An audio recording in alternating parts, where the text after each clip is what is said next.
An icon of the travel industry stopping by New York, reflecting on a coming-of-age adventure.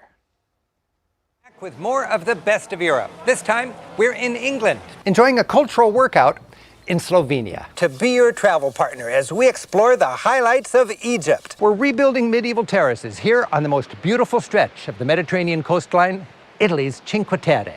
That's how we've all gotten to know travel writer Rick Steves. He has guided tourists around Europe and beyond for more than 40 years.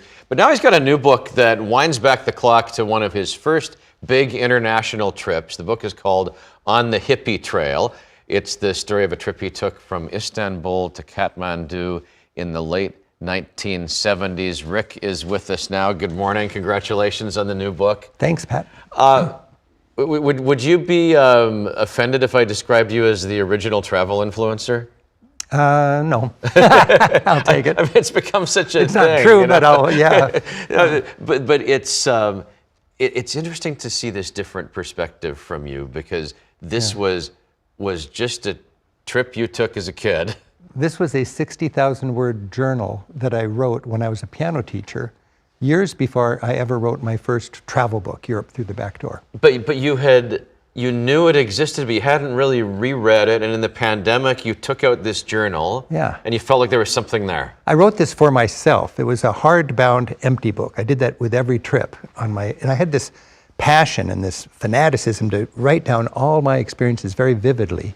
And you know, life happens, you get home and you forget about it, you put it in a box. And then during the pandemic, I had a chance to read it, and I thought, this is like an anthropological dig into a 23-year-old version of myself when I was totally green and naive. But as the subtitle of the book mentions, clearly a travel writer in training. I want to give the viewers some perspective on how detailed this journal is. There's one page where you go through day by day, and the text is almost too small to read here, but this is every single day of the trip, so carefully documented. In a day when we didn't have smartphones in our pockets or the ability to print something out, you were meticulous with this. I was fascinated by this opportunity to get out there. When I left Istanbul and headed east, it was clear to me not a soul between Istanbul and my home in Seattle knew I even existed. I didn't know a soul, nobody knew me, no internet, no good travel guidebooks available for that particular journey. And it was a thing in the 60s and 70s, the Hippie Trail. That's what travelers, vagabonds, you know, backpackers did. And you knew where you were staying the next night, or you were always winging you it? Never knew where you were staying. Did you get into any trouble, Rick?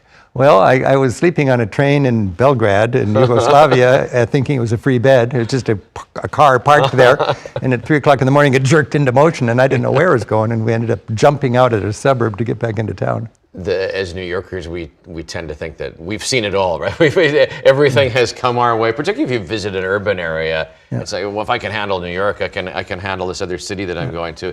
But you've a piece of advice that people should act like temporary locals. Yeah. What does that mean from the perspective of here you are in another city?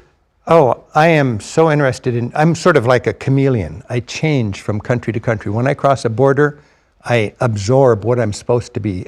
I don't even like the taste of ouzo in this hemisphere. But it's your favorite drink if you're in Greece. But if I'm in Greece on an island and the sun's going down, you bet I've got an ouzo in my hand. I was in the Hippie Trail book. I'm looking at these things back when I was just a raw traveler. And I met a man in Afghanistan who sat down with me and he said, a third of the people on this planet eat with spoons and fork like you. A third of the people eat with chopsticks, and a third of the people eat with their fingers, and we're all civilized just the same. That was 45 years ago, and we're all civilized just the same. It still rings in my ear. And the fun thing about this book is, it is literally the journal. You know, it's not prettied up, it's in the rough, it's intimate, and I can see right there the raw material of travel, and that's what I've been teaching ever since. Now, I've got the same focus now. My mission, we like to joke, is to equip and inspire Americans to venture beyond Orlando. And keep doing it. And you know, and I've got 100 great colleagues and technology beyond my wildest dreams to amplify our teaching. But it's very, very fundamental. It's so important that we Americans get out and get to know the other 96% of humanity. Great to get your insights this morning. Thank you. Nice to be here. Thanks. Happy travels. Thanks for watching our YouTube channel. For more stories in your communities, click the subscribe button right here. You can also download our app or watch us on TV for the latest news and weather updates every 10 minutes and more. We'll see you then.